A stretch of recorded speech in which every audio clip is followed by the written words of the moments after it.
បងប្អូននេះគឺត្រីចៀនបងប្អូនត្រីចៀនបែបថ្មីសម្រាប់ខ្ញុំបាទអញ្ចឹងគឺត្រីចៀ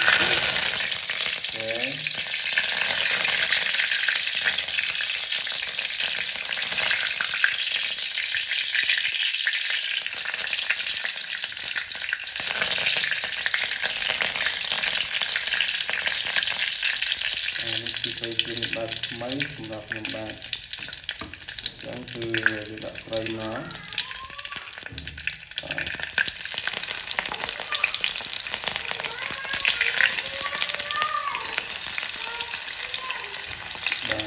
ចឹងខ្ញុំជាបែបនេះ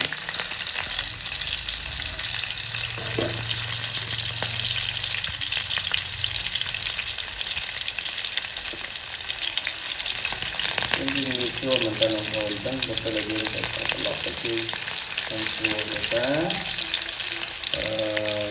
បើជាធម្មតាគឺវាមានជាប់ផ្ទះ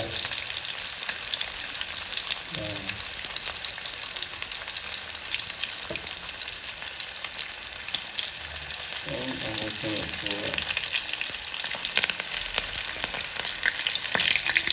យើងនិយាយ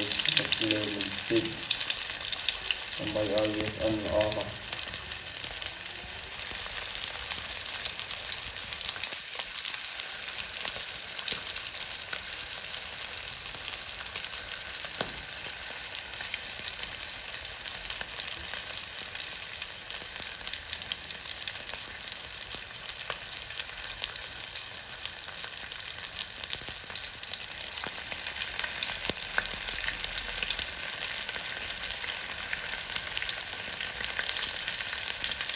ចឹងងាយស្រួលមែនតើបងប្អូនហើយត្រីចៀន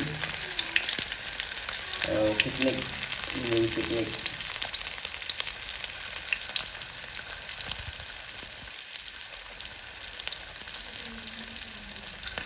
នេះថយទៅកុំឲ្យខ្លោចដល់ហើយខ្ញុំសម្រាប់មកបងព្រោះបងប្អូនចឹងគឺអត់ជាប់ទេបងប្អូនឃើញទេ easy តែម្ដង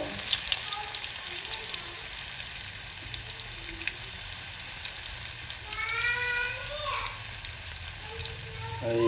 សម្រាប់ខ្ញុំគឺខ្ញុំចូលចិត្តក្បាលចិត្តទាំងអស់ក្នុងក្បាលចូលចិត្តជាគេអូខេ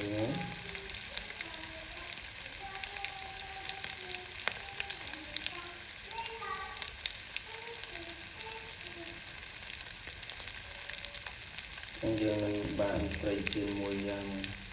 ឆ្ងាញ់បងប្អូនtechnique បងប្អូន technique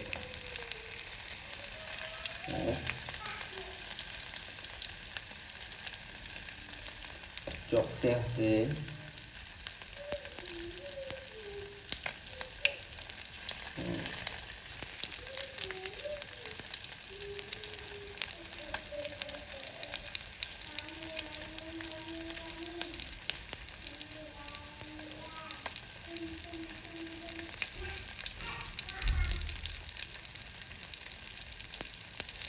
បាទអញ្ចឹងនេះគ្រាន់ជាការចែករំលែកនៅ technique fish fry fish បាទជាត្រីបាទអញ្ចឹងបើណាបងប្អូនដឹងហើយគឺមានជាត្រីសើមត្រីអីប្រើប្រភេទស្លឹកទ្រាប់បាទស្លឹកនេះគឺមានជាដូចជួយទៅបងប្អូនខ្ញុំប្រើស្លឹករំដេងបាទរំដេងដាក់ទ្រាប់វាតែខ្លះគឺប្រើស្លឹកចេកអញ្ចឹងបងប្អូនតែខ្ញុំសូមចែករំលែកប៉ុណ្ណេះហើយសូមថាបងប្អូននឹងអនុវត្តសម្រាប់ការជាទៅបងប្អូនបាទអញ្ចឹង